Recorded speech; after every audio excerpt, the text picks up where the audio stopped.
This podcast represents the opinions of our hosts and guests. The content here should not be taken as medical advice and is for informational purposes only. This podcast also does not establish a standard of care, doctor-patient, or client relationship. No guarantee is given regarding the accuracy of any statements or opinions made on the podcast or website.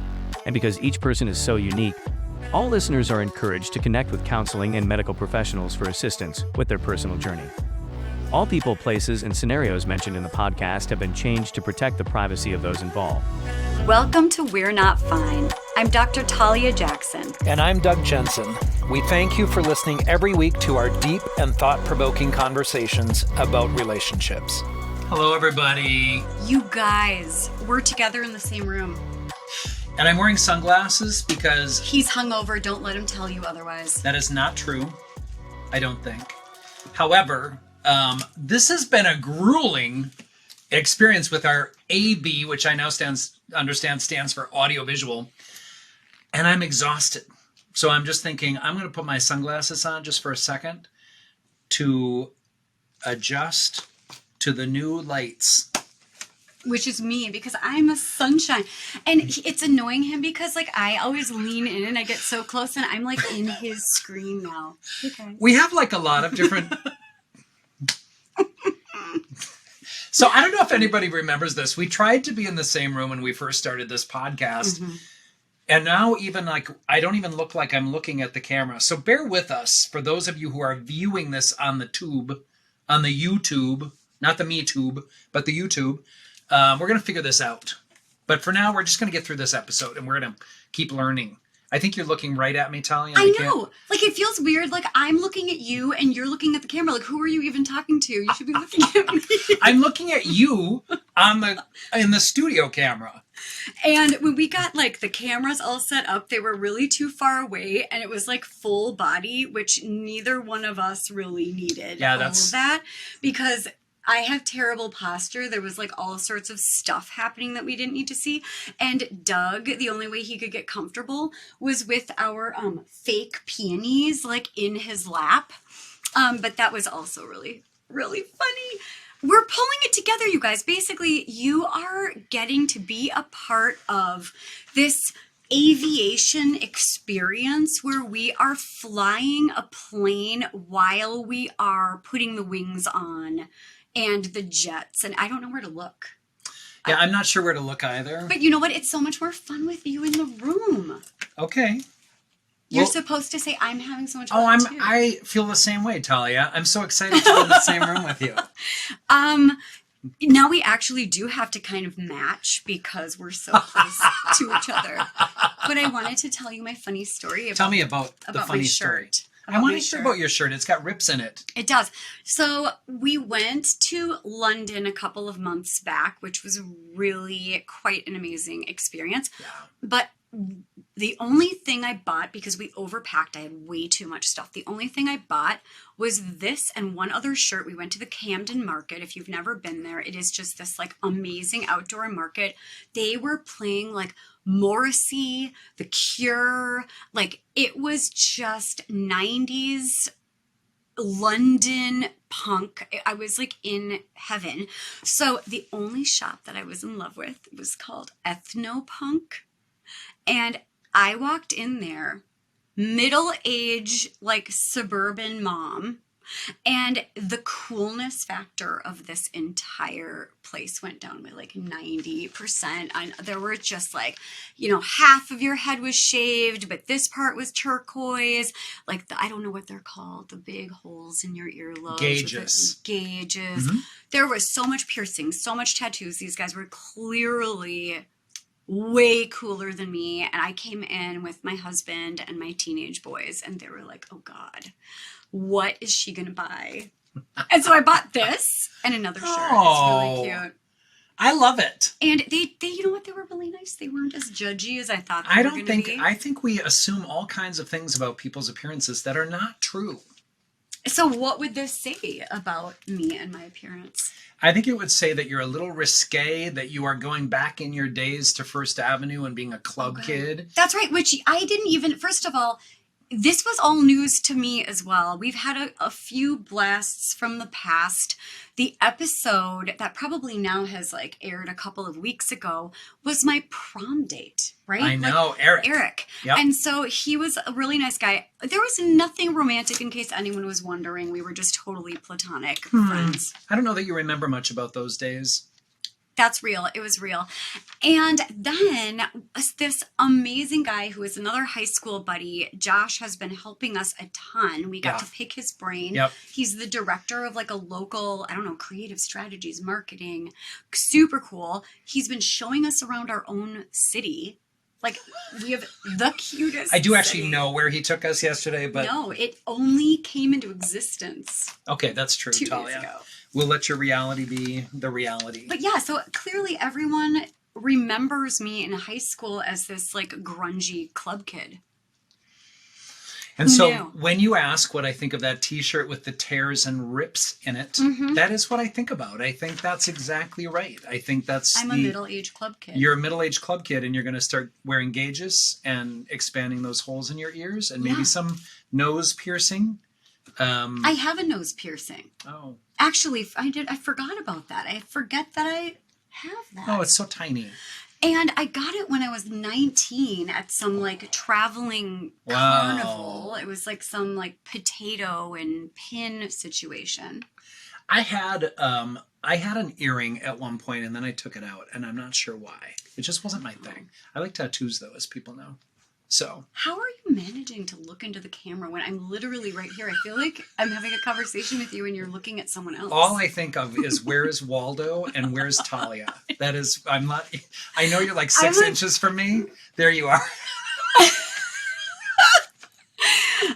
So I actually recommended that we go back to our separate spaces. I know you and asked Talia was 3 like, times. no way. No, I need fucking way. to smell you and feel you and be around you. But you know what? It's not going to be fun if you're not looking at me. I love that you continuously look at me and I Like, what's happening? You know what? This is very apropos because today we're talking about first dates. Oh, and if we were on one, I don't know that there would be a second. I know. I'm like, I mean, seriously, Doug, look at me.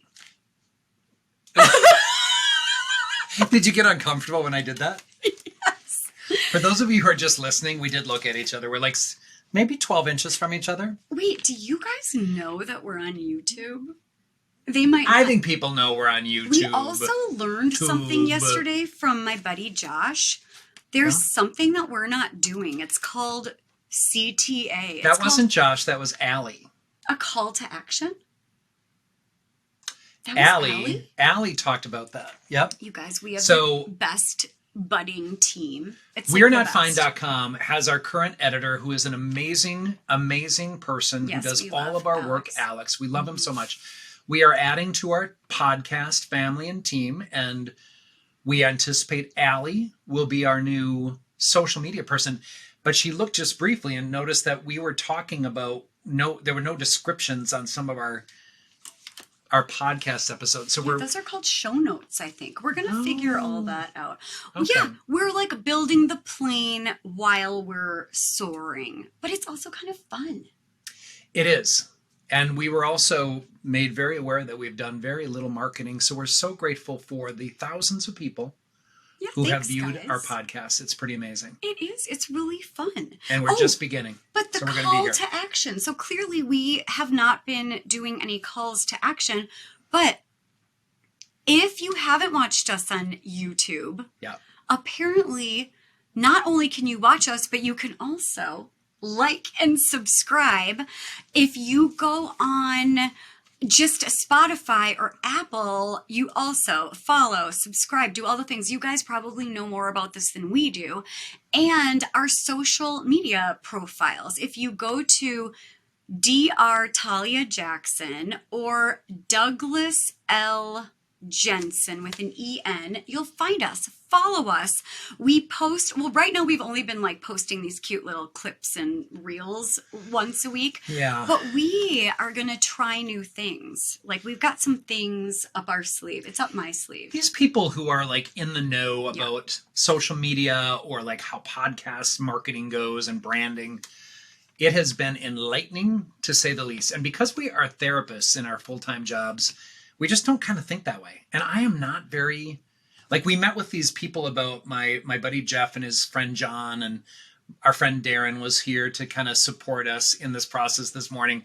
We spent hours learning about cameras and Audio, microphones visual. and audio and all this sort of thing. I just blank out. I don't have any space in my head to add more of that technology. We were both limping towards the starting line, which was recording this. Yeah, Which yep. what I realize is we started out with 2 out of 10 on our energy scale, but just getting into it is really fun. And I'm already feeling all that energy coming back. Wow. Our fantasy is that we just get to show up together, press a button, and start recording so that we're like fresh, because we're so much funnier and smarter when we're fresh. Are we? I think, well, I feel like we should ask if you really are, but I will affirm that, yes, you're funny and you're But I'm witty the and only insightful one and who has access to the emails now. Oh yeah, emails. contact@we'renotfine. And we want to know your feedback. Who's funnier? no, we don't Who want to has- compete about funnier. Who has Or- funnier anecdotal stories? Who interrupts more? Who's more histrionic? Oh, who has ADHD? Moi. Yeah, we both own our shit. That's what's really, really pretty I amazing about know, us. because either you skulk around and you're embarrassed and then you get defensive, or you own it like a badge of honor and then it's your superpower and you get to like lead all conversations with it. I like that you reframe our issues or challenges as a superpower. And That's I think right. there's probably some truth to that. I think that the only thing anyone can agree on about this podcast What is is it? that, You're looking at me and I'm not looking at you. yeah, it's really rude. Like, I am not asking you on a second date. I don't. Is that we're fun. We have fun together. We like each other. And I would have to disclose that I like men. So, But you, except for me. You love except me. for you, I I mean, would I'm go your on. work wife. Yes, ma'am. Yeah, I accept that. I love that. Yep. I love women too. She really does. Yeah. He loves women. I do. Should we do this? Like This an is episode, so maybe? fun. We're doing pet peeves, like first date Oh, boy. pet peeves. How do you know if this is not gonna work? So we have a couple of pet peeves that we just want to talk about. We also would love to know what your thoughts are. Yeah. And then we have a really like a juicy general question. A juice box question. So this is what I think about that. So first of all, like even when you say that, like a million things come to mind, and this is where we'd love to hear from you. Again, on Instagram, on our website, with contact us. I don't know what the email is. Talia does. contact@we'renotfine.com, and that's a call to action. Like we would CTA. really love to hear from you about what pet peeves or bad dates you've had. Oh my God, bad dates are my favorite They would be because afraid of, yeah. if for it's sure. you know what, it just makes a good story. People love hearing about horrible dates. At least I do. Yeah, I've had some, by the way. As a single dude, I've had some bad dates. And I know what my pet peeves are, which are maybe not fair. Like I would say that one of my biggest pet peeves is for people, when people don't really know what they're looking for. Like, so what are you looking for in a date? Like, are you looking to date someone casually? Are you looking for an open, ethically non-monogamous or E&M relationship? Are you looking for a polyamorous relationship? Are you looking for monogamous? What are you looking for? And I think when people say, I'm not sure, I'm always like, okay. I mean, go figure that out then, and then come back and let me know, because I'm kind of clear on where I'm at. So Well, here's my question. Yeah, Because tell I feel me. like a lot of people go into dating feeling like, I don't want this, but then they meet someone. Like, even like I've heard of people be like, I don't want Sure. kids, except for if it were with the exact right person that I could picture. Or like, I'm a maybe on all of these things unless it was the right person. So maybe they're just waiting for the right person to determine that. maybe. Although I might say, even in that situation, if somebody, that's by the way, I would call that knowing what you're looking for. Like, I'm open to the right connection if it were to happen. But if, the person like looks at somebody and they're like, we'd make beautiful babies, and I'm feeling very much like I want to have childrines with you, I would say, be a little cautious about that, because that's a big jump from not wanting children or being clear on what you wanted before the date. So I don't know. That's a tricky one. But, I also want to say, like, what other, I'm going to let you take one. Like, what's another pet peeve that you've heard about? People who are like rude to servers. Ooh. Yeah. People who are like Yeah. they're really nice to you, but then they turn around and they're kind of a jackass to the people serving them. Loud chewers, bad table manners. If you don't know how to use a fork and knife correctly, I don't know, that might be a pet peeve. Or just like if someone's like smacking. So like have some good table manners. Like not to eat with the queen, but just like to not embarrass yourself. I would say probably the thing I hear most from people is when someone just talks about themselves. Oh, yes. And right? don't ask a single question about the person that they're with. Which it's funny. I've been on one of those dates and I remember the dude was like just talking nonstop about himself and then asked me which type of car I drove. And I'm like, and then started touching me in the elevator and, saying this was, anyway, I could go on and on. But if you were into him, would that have been different? Well, I got to be honest, we stayed friends for a long time. We didn't date any further because that's not really what I was looking for, but we were friends for a very long time until we ran into some political differences of opinion that were pretty much deal breakers for me to even have as a friend. I also want to say, like, I hear from a lot of women in particular who have said, they don't want to hear about killing animals. They don't want to hear about hunting stories. They don't necessarily want to hear, and I know a lot of women who are sports fans, so it's not necessarily across the board. My dear friend Sue is a baseball fan. I know people who are hockey fans. One of our previous guests, Eric, his wife was a Stillwater hockey gal. Go Ponies again.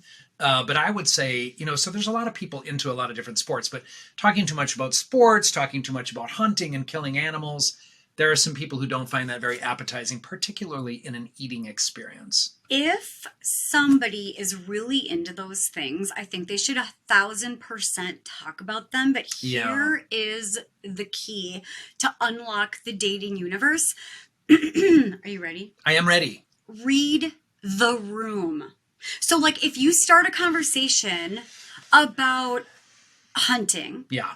And someone is like asking you questions and really curious and, I'm from a family of hunters and these are the guns and this is whatever.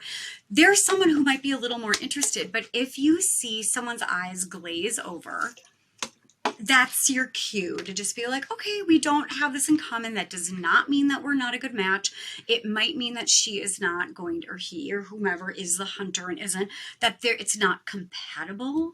But it does mean that those conversations are going to land like a ton of bricks and not be really fun and interesting for both of you. So yeah, read the room, which our next episode that we're going to record is all about reading body language and how do you know if they're into you or not. Yeah. I was going to say there's a whole nother opposite category of like people who, when the date is going well, we're going to talk about that another time because that's a big topic as well. Were you going to finish that sentence? No. Was that not did I not finish? Yeah, I'm not going to finish because I don't think either our producer friend or our social media person called that a teaser, but I think that's a teaser. Oh, it was like I can't wait to talk about the fluffer, the edger. No. Okay. We're going to do it. I'm diving in. Pet peeve number 1, peeps. So this is a mailbag.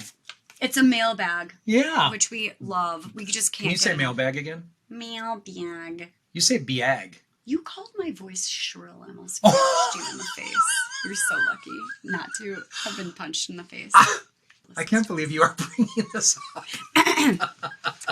We This have some is the pet unresolved peeve. issues, so we're gonna let Talia We're have some time. also way too caffeinated right now.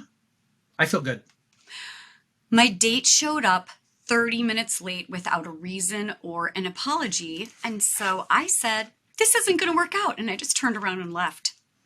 He says, basically, I matched with a girl on Hinge, and after what felt like pulling teeth, finally planned a first date. I show up on time, and I text her I'm here. She immediately replies saying she's going to be 12 minutes late without an apology or excuse. Half an hour later, She finally shows up and I say, "You're 30 minutes late. I don't think this is going to work." And I turned around and left. She texted me saying, "Dang, sorry, I had trouble finding parking. Glad we found out earlier that we don't mesh well." He says, "Did I do the right thing?" I think he's having some regrets. It's good to ask ourselves these questions. Yeah. Yep. He says, "I truly believe we have to value our time and ourselves. And by staying, it basically enables people to disrespect you." He says, "I really do value punctuality, independent of dating, but I'm actually a pretty easygoing person for the most part. But being late is my biggest pet peeve. Imagine showing up 30 minutes late to a job interview, let alone without a good explanation. How late is too late? I feel like 30 minutes is pretty forgiving. Should I have just texted her and left instead? I felt like if I stuck it through, it would have been a waste of time because the vibe was already off." And I already knew I certainly wasn't going to ask her on a second date. What do you Okay, think? so I have like two really, really big comments about this. First of all, I dated a dude from Brazil for a while, and it was just well known that he was going to be late to every event. And he said, "That's what we do in my country. Like, we're always late. We don't necessarily show up on time at all," which I found like a kind of an interesting suggestion. sort of like cultural experience, but I believed him. Whatever. I don't know. So here's the deal, though. This is what I would have told you, and I don't know that you gave us a name, so I'm going to call you Didn't. Melvin. I know why you said that. Why? Because you are assuming that Melvin is like on the spectrum, an engineer, and has glasses with tape. Oh my But goodness. I know what you're doing, Doug. Talia, one of my favorite, I don't even know what to say because I don't even know a Melvin. I don't know that I know a Melvin in my life. So Do you I think don't, he has OCD? boy, are you like, I'm over caffeinated and I can't believe you're sitting right next to me. This is like my so energy is coming fun. off on you? Well, that's why I'm not looking at you, because I am so focused on this dude. So yeah, if you want to adore me, can you come closer into my screen? God, I knew you'd pant when I was close to you. I was breathing down. Here's your what neck. I want to say to this guy that I'm going to call Melvin. Mel. We'll just go Mel. Melly. Okay, I'm sorry. No, not Melly. I'm going to take a few deep breaths and calm myself down. Anyway, so here's what I want to say. So here's what I would say, Mel. First of all, it's not safe to assume anything about this experience. So I'm always someone, I can tell you which clients of mine will laugh when I say, be curious, right? Like, be curious about what that person has going on. Like, when they come in, say, so I got to tell you something. Like, this is about sharing who you are. So Mel, I would say if I had a recommendation for this, I might have said, and you could do this on a second date if you so choose to do this. I don't think it's a deal breaker. I think this person has no clue that being 30 minutes late or 15 minutes later than they say they're going to be there, I don't think they have any clue that this is necessarily your deal breaker. And so it's really important to maybe talk a little bit like, so I got to let you know, I'm a little agitated right now because you said you were going to be 12 minutes late. You're now 30 minutes late. I do not do well with people who say one thing and then do another, which, by the way, is my thing. Like, if you say something to me, I expect you to mean it. I expect you to follow through on it. So transparent, honest dialogue is so meaningful to me. So I appreciate that she gave you a 12-minute, and I do wish she'd have said, now I can't find parking. I will be right there. Because I would be, if I were her and I was late, I would be concerned that you were like not going to stick around, because some people might not. But I would say give the person some experience about you. Like, just let them know. I don't do well with late people. It's one of my pet peeves. It's one of my biggest issues about relationships. Can you tell me what happened? And if she said, I will tell you what happened. My mother is in the hospital and she called. I didn't want to get into it, but I am 12 minutes late because of that phone call. I found it more important to understand what was what she was being treated for from her urgent care visit or whatever it is. And then she could say, and parking sucked. And I think that's fair, because I think sometimes happens. However, if she knows, by the way, if she knows that this is a pet peeve of yours and a deal breaker, next time she can do something different. Next time she can say, I'm going to leave a half hour early, and I'm going to make sure that if I need to call somebody or talk to somebody, I do it in my car. So I really think I'm always big on, communication is the key word here. If you can communicate about that stuff and make sure that they know what's going on for you, I don't think you should have just jumped to conclusions. That would have been my recommendation. If you were my client, I would have said, give them the benefit of the doubt, see what was going on for them, check it out, be clear on what your expectations are moving forward, and see where it goes. Yes. I mean, Yes. I also, I have a lot of different feelings about this because a part of me feels like that is really rude and disrespectful to show up 30 minutes late It's not ideal. without an excuse or an apology, or even an apology but no excuse. Maybe the apology is like, I completely lost track of time, or I couldn't find the right shoes, or whatever. I mean, whatever it was, just like when you're showing up late, you should assume that you're already not starting off on the best foot and that someone is probably sitting around already a little agitated, unless they're Brazilian. Because maybe that is just like, oh, this isn't a thing. But I feel like it's a thing for a lot of people. People feel disrespected when you're late. But also, I think coming 5 minutes late is fine. 10 if you're really struggling with parking. But I think at a certain point, if you're running late, there are red flags around like, I'm not good at managing time. I don't respect other people's time. I am not really that functional of an adult. I don't know. I never find my way because I don't know how to use GPS. I don't know. It signals a lot of things that are potentially ongoing issues in a person's like character. Yeah. But also I'm worried about Mel, because he didn't even give her a chance to like say anything. Basically, he was so agitated by the time she got there, he didn't even wait to hear what happened, because what he said is the vibe was already off. There was no way to recover. So what I am wondering is there a way, Mel, for you to recover, bounce back, be a little resilient, be curious, just like Doug said, and just figure out what it is? Because what if it is some random fluke, or what if she is not amazing at showing up on time, but she is the most lovely, warm, interesting, beautiful person? Give people a chance. You never know. But I guess we are talking about pet peeves. Some things are a deal breaker. Well, except that I don't think that it's fair to the other person to not identify what your deal breakers are without explaining them. I think to assume that person can read your mind, or that I get it. Like, there are things that would absolutely be deal breakers that I don't think you have to necessarily disclose to somebody. But again, in a late situation like this, I might give someone the benefit of the doubt to say, so is this like how you always are? Are you somebody who, like if you walk into her apartment and there's clutter everywhere and clothes everywhere and dishes are dirty, which are probably in my sink right now, I might say, you can certainly say, wow, this is like kind of bugging me and triggering me a little bit. Like, it's all about letting somebody know who you are, what's important to you. I'm also going to go to her response, by the way. So she kind of gave up a little quickly. It felt like she was kind of saying, well, I'm glad we know now. But don't you think he was kind of a jerk?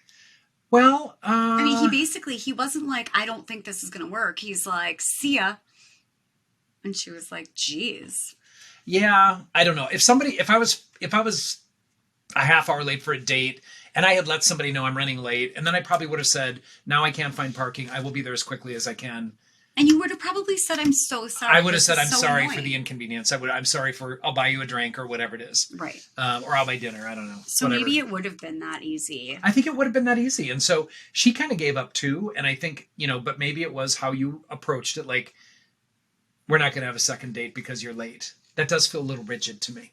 But also, maybe Mel really does know himself, and that is just not an acceptable pairing.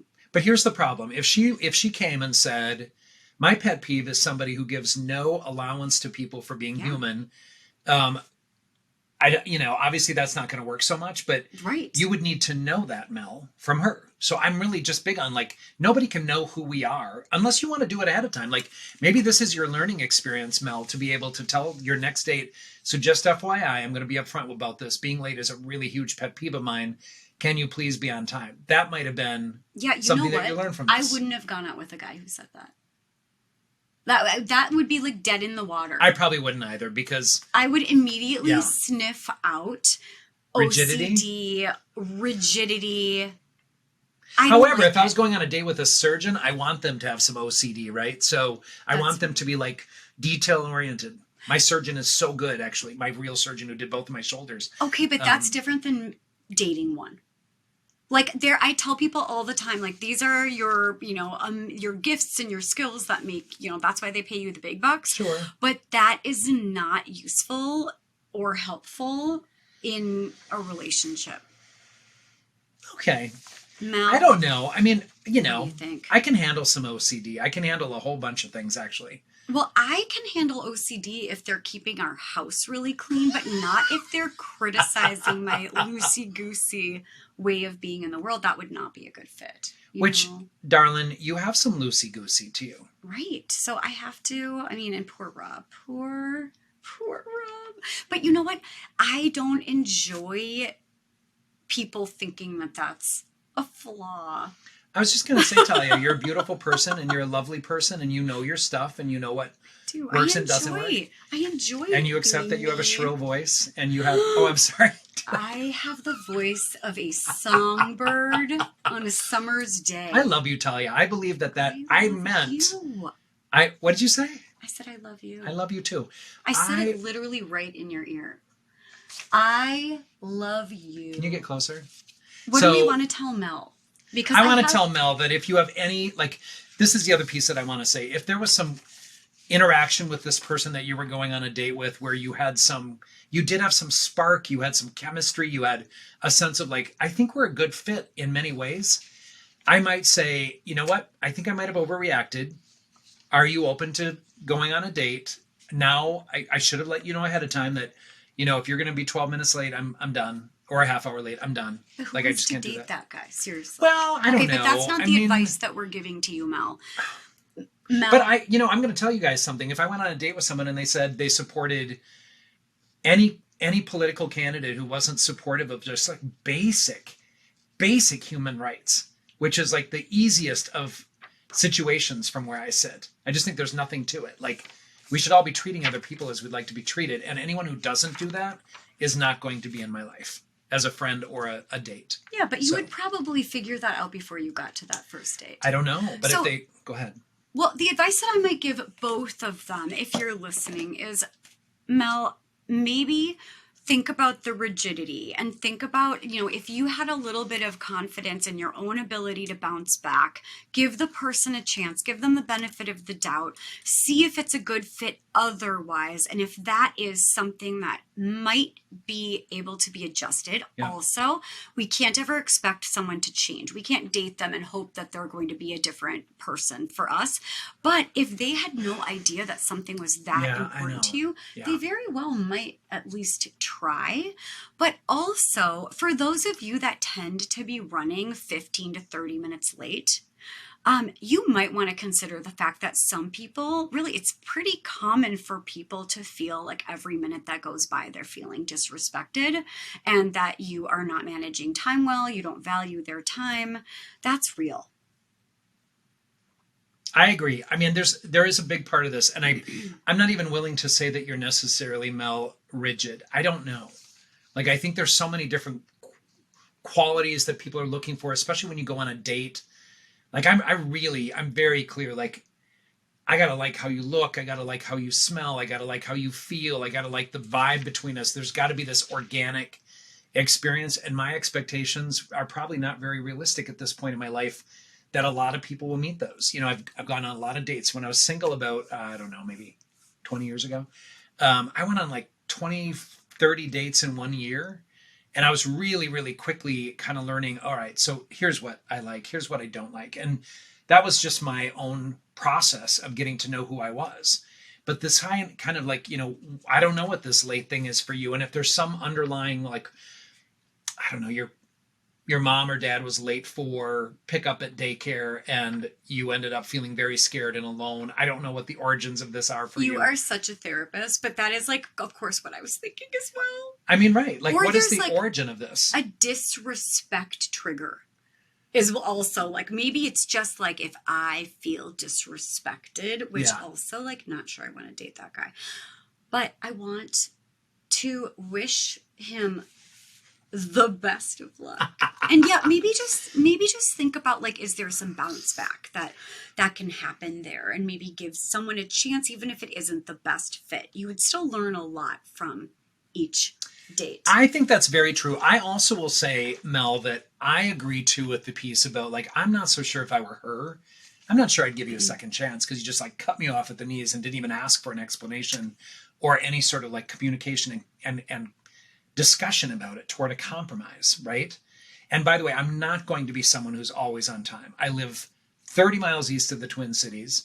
And so for me, I don't ever know what traffic is going to be. I've got a weird detour on, getting onto the highway and interstate, and I always forget it. So I'm 10 minutes late to every morning. Yeah, he would not date you. He wouldn't date me. So Mel, not I'm not a good. chance. But I would also be able to explain that to you, and hopefully you'd know, like, overall, I'm a pretty responsible person.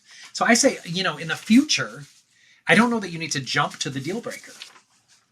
So good luck, Mel. And maybe, you learn from this. So you let the new future dates know that they need to let you know. Yeah, it sounds really important. I do too. So we have another mailbag, Talia. We do. Another one. Who is this going to be? Well, and we don't have a name on this one either. So I'm going to read it, though. I am 20. She's a woman. Oh. This we know. Do we? Oh. How do we know this? Because I just made it up. I don't know. Maybe it's not a woman. Oh. Yeah, I don't know. I don't see any she on this. I'm just going to read this, right? So I am 29.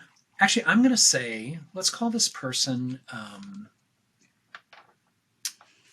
Sean, because it could be male or female. Oh, okay. I am 29 and single, about to turn 30. Very similar to you and I. Yes. Lately, I've been going out with a lot of men who tell me they want to chill and vibe for a few weeks or months before they get into a relationship. So much of my 20s were wasted on men like that. I went on a date with someone 2 nights ago who told me that he wasn't looking to get into a serious relationship straight away, just that he wanted to meet someone and go on adventures together to see if they were compatible, and that he enjoyed being single. I enjoy being single too, but that's because I get a lot of time alone. I get that time alone. I don't want to waste it with someone who isn't ready for a serious relationship anymore. Pretty good insight on yourself. Right. So I told him immediately after the date that I didn't want to see him again. He told me that he was shocked and that I should see him again. I said, no thanks. Am I being too harsh? Ugh. What? Okay, so Sean, although I totally get it, right? I mean, you're clearly, this is what I don't understand. You're clearly, you know what you're looking for. You're looking for a companion that is more serious, more committed, right. Someone long-term. But the question is, do we know that these chill and vibe guys, is that a chill and vibe at the beginning to get to know each other? Or is that a long-term goal? Is I'm not really looking for that ever. I'm just looking for a light and fluffy situationship. I feel like that ages us. I don't think people say that anymore. But that's the question. But I think it's a really important question. So that first date, if you are wondering if that's a compatible vibe or not, definitely put out there, I like to chill and vibe to get to know each other, but I am 100% certain that what I'm looking for is a longer term companion. I want a relationship. I want to grow old with someone. Whether or not you want to have kids, that might be important to talk about, because maybe someone is not wanting to have kids, but they would like to have a companionship. I don't know. These are really important questions. I feel like it's too soon to tell. I also want to say this. I agree with that. I think that, it sounds like you want a serious long-term relationship. Like, it is not wrong to say that. I want to say that it might be compatible to meet up with someone who might have that same end goal, but maybe not the same timeline as you. Right. Like, I think there's a lot of people that go on dates and they don't know what they want. And that's, by the way, just again, a pet peeve. Like, I think people who are like, I don't really know. Like, I don't know. Do I want a relationship? Do I want what kind of relationship? I think sometimes we do form that over time. But in this particular case, I also might say that you can say, I really long-term, I want a serious long-term relationship. Like I want this to be monogamous. I want this to be whatever. And he gets to say, so I might want the same thing, but my organic way of getting there, which I'm kind of big on the organic piece of this, like chemistry and a developing relationship should really take its time to simmer and kind of show up where it does and really just be this very natural organic growth to something.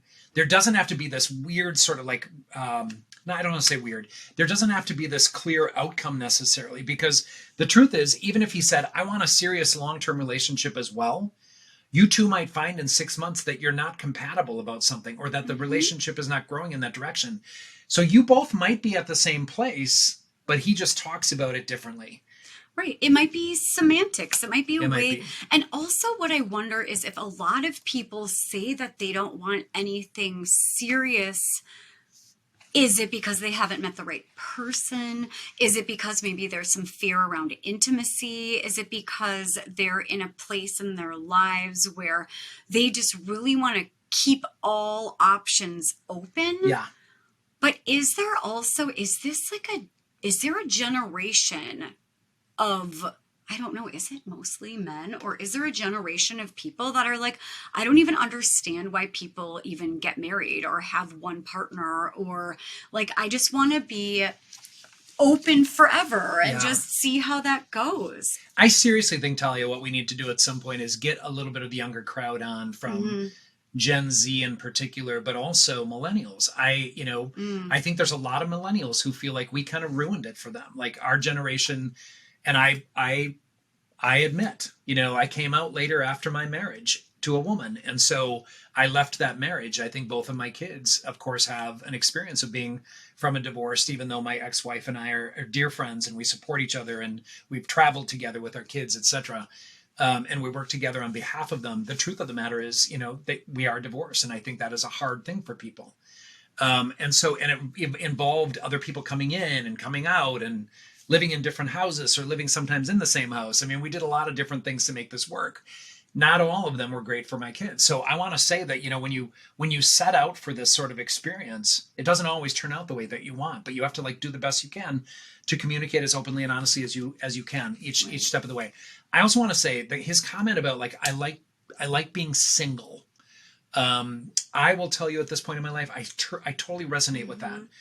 But, I recently found myself in a situation thinking about would I consider a relationship? What kind of relationship would I consider after having some discussion with someone in my life? And I found myself open to something, but it wasn't a more traditional monogamous relationship that I probably would be at all interested in. So it's interesting as we age and as we develop and as we find our circumstances differently. I don't think that would have worked for me when I was raising kids because I needed structure and I needed a more consistent schedule. But boy, now the world is my oyster. I know. So. I really love that way of thinking about it too, of you could actually be in a committed relationship where you make all of the rules. If you're not someone who has emotional, high relationship needs, or if you are just someone who's you know what, I would love to travel with you. I'd love to go out with you, but I don't think we should live together because I treasure my own quiet time in my own head. You could create that and you could find that. Because all you have to do is put it out there what you're looking for, and someone else is probably into the same thing. Oh my God, hi, are you in this room with me? So the I feel her looking at me, by the way. I am. I'm always looking at you. It's so weird that you're not looking at me. I mean, I feel annoyed with you. I appreciate that you can let me know. I'm sorry you're feeling annoyed. I don't know that I'm going to change my behavior. I feel heard but not seen. Oh. Get it? God, I'm so funny. You guys. Yeah. Who are you talking to when you say you guys? All of our audience? Yeah. Okay. My great. friends. Oh. They get me. They totally get me. Oh boy. Okay, so this third and final. Ooh. This is really interesting because I think we are talking to the guy that the middle guy is talking about. He's a chill and vibe only. Okay. And so he is asking. Okay. And I'm going to call him. What are we calling him? God, we should come up with this before we record, because we ran out of names. No, I didn't. I came up with Melvin right away. I came up with Sean. Chester. Chester. I am curious about that name choice, but I'm not even gonna ask. Chester. It's my father-in-law and many cats. That's very sweet. I also think that I adored him. when I take road trips, I think there's a Chester's Burgers or something. No, Checkers. I don't know what it is. I'm not gonna guess because I don't know myself this way. So this is what Chester said. Chester. He says, "Is it stupid to try to date girls if I don't have the end goal of ever creating a family or having kids?" Right? This is just what we were talking about. So he says, "What's your take on this? I feel I'm much happier on my own. I eat whatever and whenever I want. I watch whatever film I want to watch whenever I want to. I travel wherever I want to, whenever I want to. So I don't like being constrained by anyone. Also, I hate huge responsibilities like raising kids, being with one person forever. I feel like I want to spend my 50s, 60s, and 70s and 80s, in case I'm blessed to live that long, focusing on spiritual things and relationship and a relationship with God, etc." Okay. But the thing is, I have the vibrant, youthful energy at the time being. That's a pet peeve. I bet, Grandma. Not you. You're great. I probably wrote it wrong. And I still long for being with someone for love and romance at the current phase of my life. So I'm clearly not a typical family-oriented husband candidate type of guy. Is it selfish of me to still want to get into a relationship with a girl when I see a cute, attractive girl?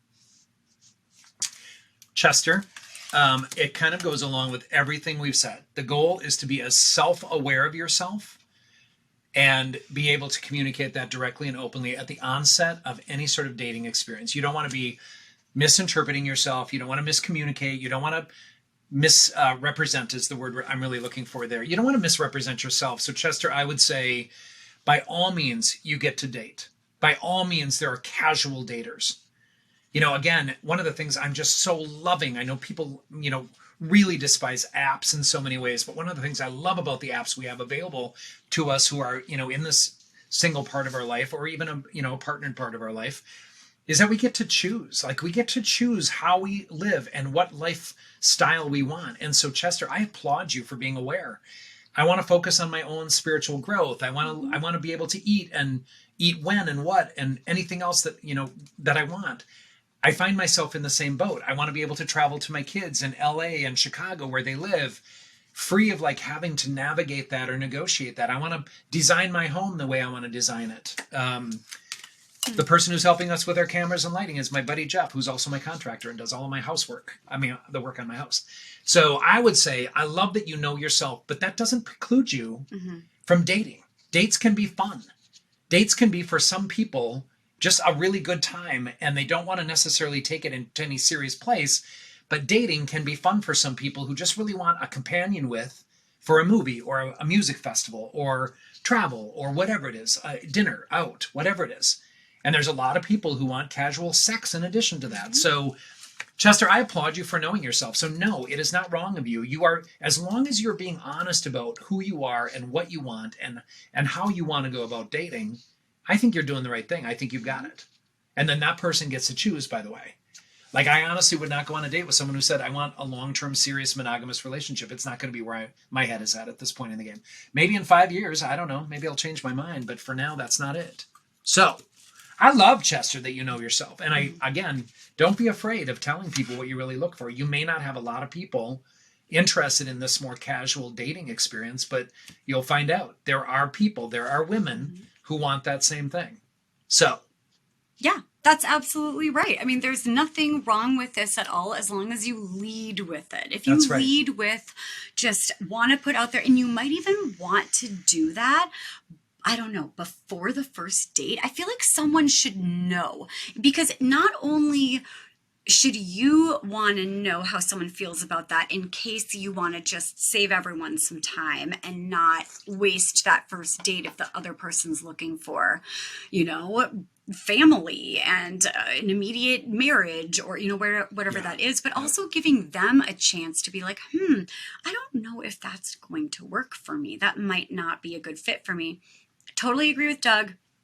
It's completely legitimate. I actually feel like you've thought about this. This doesn't necessarily sound like an intimacy issue as much as it is like you've got lower than average, whatever that means, like relationship needs. You would love to have, sounds like a friend with benefits. Yeah, maybe. But what I'm wondering is if you might want to be thinking about what is it exactly are you thinking about what relationships mean? Because if you're thinking about, I don't want to have to, even making plans with someone is challenging to me because I want to do what I want to do, how I want to do it, and I'm not really good with any sort of partnership or communication around me not doing exactly what I want to do, then I might say that that's going to be an issue in any sort of relationship, even a friendship. Like if there's no give and take, if it's always like, if you can fit into my life and I'm moving 150 miles an hour, either you're on board or you're not, because I'm totally fine with or without you. It might, no matter who you're dating, it might make them feel really kind of insignificant and like you really don't care how they feel about anything. One really important piece too that I want to put out there is that many of us did not grow up with anything outside of a monogamous traditional like marriage or relationship. Right. And so we've internalized all kinds of things about what it means to go outside of that norm. And I think people have stigma about that, both internal and external. And so my hope is that our culture can really open up our minds to the reality that not one method works for everybody. I actually had somebody recently say, marriage is overrated.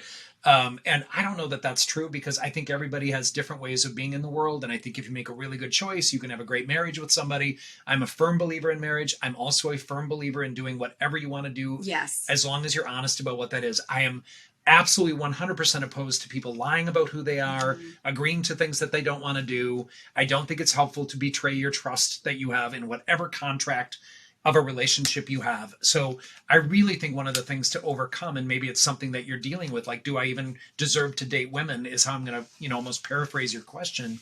The truth is, Chester, of course you do. Mm-hmm. But you get to be honest about that and have no shame or embarrassment about who it is that you are and where it is that you're at and what you want out of your life. I just really love how you describe, the focus. I'm delighted to hear that you have this journey, spiritually going on for you, because you know what you want out of this life. Have at it. I love it. And this is literally, I think you couldn't have summed it up better. That is our brand. We've been being at, because we're having all of these fabulous meetings with these brilliant people. Yeah. And I think that what it comes down to is our brand. Like, our message is, we want you to be so comfortable in your skin, be unapologetically you, but not unapologetic in that I am what I am, like Popeye style. I'm not doing my own work.